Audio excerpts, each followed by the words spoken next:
আপোনালোক সকলোকে মোৰ এটি নতুন ভিডিঅ'লৈ স্বাগতম জনাইছোঁ আৰু আজি দুপৰীয়া কিবা এটা বনাইছোঁ পইতা ভাতৰ লগত খাবলৈ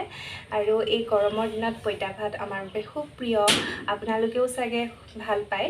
গতিকে আমি পইতা ভাতৰ লগত কি কি ব্যঞ্জন ৰান্ধি খালোঁ তাকে বোলো আপোনালোককো দেখাওঁ চাই থাকক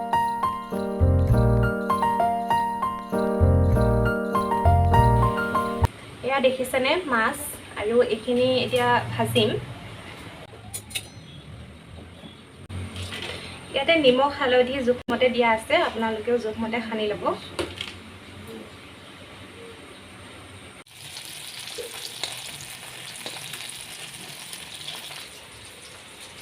এতিয়া এডাল দেখিছেনে এডাল এতিয়া কেইটামান মাছ পুৰিম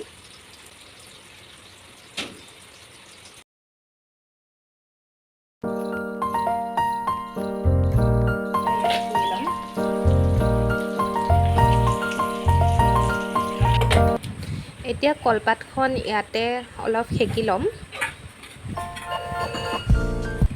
সেকা হোৱাৰ পিছত ইয়াতে মাছখিনি দি দিম আৰু ইয়াত দিব লাগিব পিঁয়াজ নহৰু আৰু আদা আপোনালোকে জলকীয়া দি ল'ব ধনিয়াও দি ল'ব পাৰিব বিলাহীও দি ল'ব পাৰিব আৰু এয়া দেখিছেনে সৰিয়হো মই দি ল'ম তাতে এতিয়া ধুনীয়াকৈ এইখিনি লৈ সানিব লাগিব অলপ তেল দি দিছোঁ নিমখ হালধি এইকেইটা জোখমতে দিব আপোনালোকে আৰু এতিয়া কলপাতখনত ধুনীয়াকৈ মেৰিয়াই ল'ম মাছখিনি আৰু ভালকৈ বান্ধি ল'ব লাগিব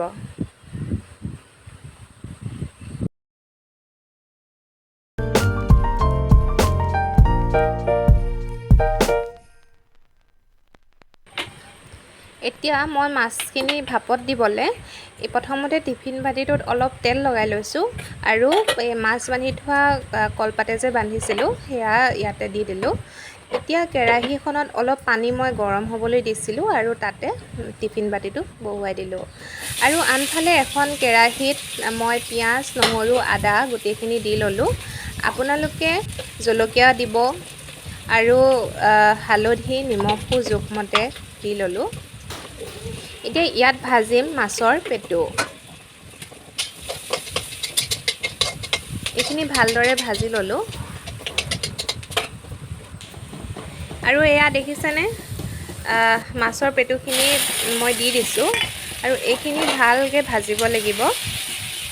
আৰু গেছটো কমাই ৰাখিব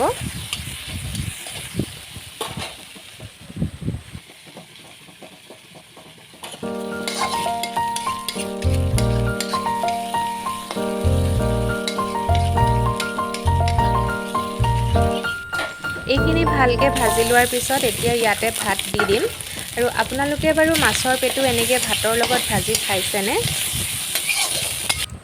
আনফালে পইতা ভাতখিনিও ৰেডি কৰি লৈছোঁ ইয়াতে নিমখ জলকীয়া নেমু টেঙা মিঠাতেল অলপ দি ল'লোঁ আৰু আনফালে যিকেইটা মাছ পুৰিছিলোঁ সেই মাছকেইটাত নিমখ টেঙা পিঁয়াজ দি আৰু আপোনালোকে ধনিয়া চনিয়া থাকিলে সেয়াও দি দিব পাৰিব ভাল লাগে খুব এনেদৰে খাই আৰু মাছৰ পিটিকাটো খাই সকলোৱে ভাল পায় আৰু এইফালে চাওকচোন ভাপত দিয়া মাছখিনি হৈ গ'ল আৰু এইখিনি মই খুলিছোঁ এতিয়া আৰু কেনেকুৱা হৈছে আপোনালোকে চাই থাকক দেখিবলৈ খুব লোভনীয় হয় আৰু খায়ো খুব ভাল লাগে আপোনালোকেও এবাৰ এনেদৰে বনাই খাবচোন খাইছে চাগে তথাপিও যিসকলে খোৱা নাই এবাৰ খাব সোৱাদটো বৰ ধুনীয়া এয়া মই ধুনীয়াকৈ পইতা ভাতখিনি বাঢ়ি ল'লোঁ পিঁয়াজ জলকীয়া আৰু নেমু অলপো দি দিলোঁ আৰু এইখিনি পাতত দিয়া মাছ ভজা মাছখিনি আৰু এইখিনি ভাজি আছিলে ঢেকীয়া আৰু আলু ভাজি আৰু মাছৰ পেটু এইখিনি ভাপত দিয়া মাছ দেখিছেনে ইমান ধুনীয়া লাগিছে থালিখন আপোনালোকৰ বাৰু খাওঁ খাওঁ লাগিছেনে এনেকৈ এদিন